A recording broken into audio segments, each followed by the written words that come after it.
In the flash forward at the end of My Little Pony Friendship is Magic, we see that Twilight basically just becomes a recolored Celestia.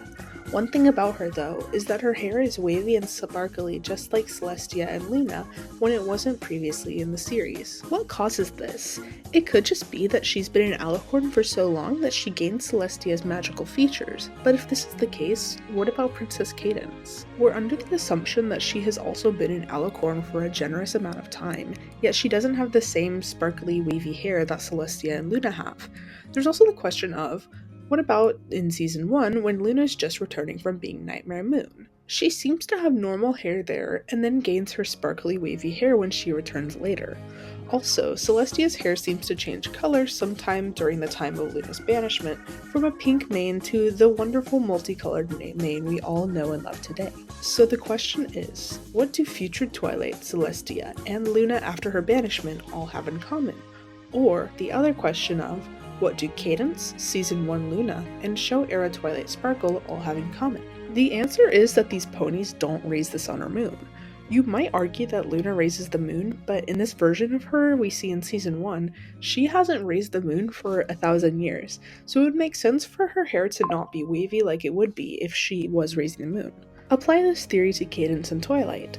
Cadance has never been responsible for raising or lowering the sun and moon, and Twilight was not responsible for it until the end of the series, where she is seen to have the same wavy sparkly hair that you get from raising the sun and moon. So being responsible for the sun and moon is what makes a pony gain this feature, right? Well, what about before Celestia and Luna? A group of unicorns rose the sun and moon before the two sisters took over, but did they have this wavy hair? There's really no way to know, except for the only one unicorn from this group that we know of, Starswirl the Bearded. But Starswirl doesn't have wavy hair. There's just a couple potential explanations that could solve this. It could be that since the duty was shared by a group rather than an individual, the magic gained is less concentrated than in Celestia and Luna's case. It's an interesting thought, and maybe the magic affected them in other ways. Maybe it made them live longer or something. The other possibility is that because they're not alicorns, it won't affect them the same way as it does with Celestia and Luna. Also, raising the sun and moon is a task tied to the sisters' destinies, so that could also be a clue as to why they'd be affected differently. Either way, these two possibilities solve the problem.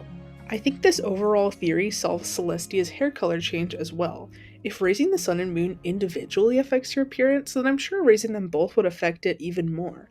I think the color change in her mane is a result of her taking on the responsibility of raising both the sun and moon rather than just the sun. Now, we have everything solved and worked out perfectly and wonderful, right? Well, okay, let's figure out how to make Mistmane fit into this theory. There are two other times in the show where we see a pony who does not raise the sun or moon for thousands of years and still has magic wavy hair. Both times we see it on Twilight Sparkle. The first is when all three of the other princesses gave her their powers in order to protect from Tirek. The second time is when the main six finally defeat King Sombra in Season 9.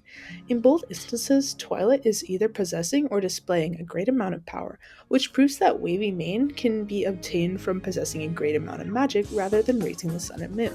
Is this what Mistmane had? For this to be the case, Mistmane would need to have more power than Twilight when she held all the power of the other princesses, and even that was only temporary. So either Mistmane has an absolutely insane level of magic, or it's a different kind of magic altogether. We see that when she's fighting Sable Spirit, she's using a different style of magic than what we have seen in the show. This implies that Mistmane uses a different kind of magic than what we're accustomed to. When you look at the dragons that they're fighting with, you notice that one is fire and one is water. This implies that this type of magic has an elemental aspect to it, and Mistmane is connected to water. It would make sense for her appearance to reflect that, especially because she's known as such a powerful sorceress who has a great amount of magic in her. Mistmane reflects water, and which is why her hair does so as well. So, Celestia, Luna, and future Twilight have wavy hair as a result of being the ones to raise the sun and moon. Celestia's hair changes color from raising both the sun and moon as opposed to just the sun, and Mistmane's hair is wavy because she uses a different kind of magic that connects her to water, and she's known for having lots of power in her. But what do you think? Do you think that there's another reason as to why the princesses of Mistmane have wavy hair? Comment your thoughts down below, and make sure to like and subscribe if you want to see more content from me.